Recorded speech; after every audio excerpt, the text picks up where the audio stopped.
साथियों, स्वागत है आप सबों का रामा क्लासेस में। आइए अभी देखते हैं सामान्य विज्ञान के कुछ इंपॉर्टेंट प्रश्न को, जो आपके आने वाले परीक्षाओं के लिए बहुत इंपॉर्टेंट है। अगर आप चैनल पर नए हैं तो चैनल को जरूर सब्सक्राइब करें और आप इसे अपने दोस्तों के साथ भी शेयर करें। तो पहला है, हम रेडियो की घुंडी घुमाकर विभिन्न स्टेशनों के प्रोग्राम सुनते हैं, यह संभव है। किसके कारण संभव है? तो याद रखना है, अनुनाद के कारण संभव। किनके कारण? अनुनाद के कारण। विद्युत प्रेस का आविष्कार किसने किया था? विद्युत प्रेस का आविष्कार हेनरी शिले ने किया था। प्रेशर कुकर में खाना जल्दी पक जाता है क्योंकि प्रेशर कुकर के अंदर दाब अधिक होता है। दाब बढ़ाने पर जल का क्वथनांक, तो दाब बढ़ाने पर जल का क्वथनांक बढ़ता है। प्रत्येक क्रिया के बराबर व विपरीत दिशा में एक प्रतिक्रिया होती है, यह न्यूटन का तीसरा नियम है। तांबा, जिसे कॉपर भी कहते हैं, का शत्रु तत्व है। गंधक, उगते व डूबते, तो तांबा का शत्रु तत्व है गंधक। तांबा का शत्रु तत्व है गंधक। उसके बाद यहाँ से फिर अगला प्रश्न है, उगते व डूबते समय सूर्य लाल प्रतीत होता है, क्यों? क्योंकि लाल रंग का प्रकीर्ण सबसे कम होता है। रेडियो एक्टिवता की खोज किसने की थी? तो याद रखना है, हेनरी बेकरल ने। किसने खोज की थी? हेनरी बेकरल ने। वेंचुरीमीटर से क्या ज्ञात करते हैं? तो वेंचुरीमीटर से जल की प्रवाह की दर ज्ञात करते हैं।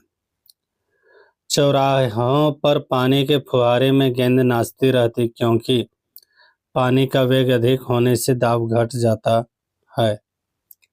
सबसे बड़ी आंख किस स्तनधारी प्राणी की होती है? हिरन की। आज कार्बन डाइऑक्साइड CO2 के उत्सर्जन में सर्वाधिक योगदान करने वाला देश है, तो कौन देश सबसे ज्यादा CO2 का उत्पादन कर रहे हैं, उत्सर्जन कर रहे हैं? संयुक्त राज्य अमेरिका। निम्नलिखित में किस उद्योग में यबरक कच्चे माल के रूप में प्रयोग होता है? तो विद्युत उद्योग में। दो समतल दर्पण एक दूसरे से 60 डिग्री के कोण पर झुके हैं, तो इनके बीच रखी एक गेंद का प्रतिबिंब की संख्या कितनी होगी?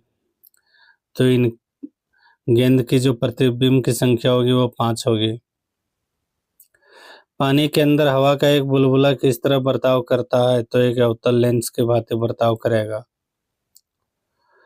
इकाइयों की समस्त व्यवस्थाओं में किस इकाई की मात्रा समान होती है? तो विशिष्ट गुरुत्व की मात्रा समान होती है। यदि कोई मनुष्य समतल दर्पण की ओर 4 मीटर प्रति सेकंड की चाल से चल रहा है, तो दर्पण में मनुष्य का प्रतिबिंब किस चाल से आता हुआ प्रतीत होगा? तो 8 मीटर प्रति सेकंड की दर से। कारों, ट्रकों और बसों के ड्राइवर के सीट के बगल में कौन सा दर्पण लगाया जाता है? उत्तल दर्पण। ऐसे तत्व जिनमें धातु और अधातु दोनों के गुण पाए जाते हैं कहलाते हैं उपधातु।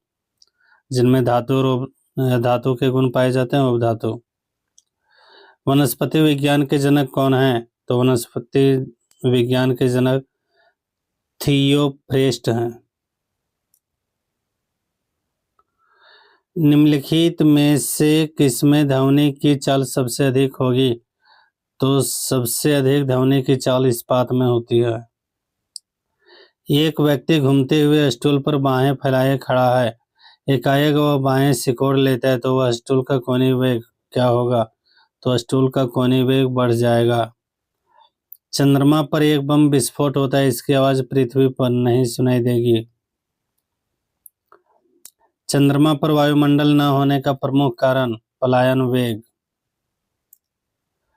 यदि किसी सरल लोलक की लंबाई 4% बढ़ा दी जाए तो उसका आवर्तकाल 2% बढ़ जाएगा। एक लड़की झूला झूल रही, उसके पास से कई लड़के आकर बैठ जाती, तो झूले का आवर्तकाल यह परिवर्तित रहेगा।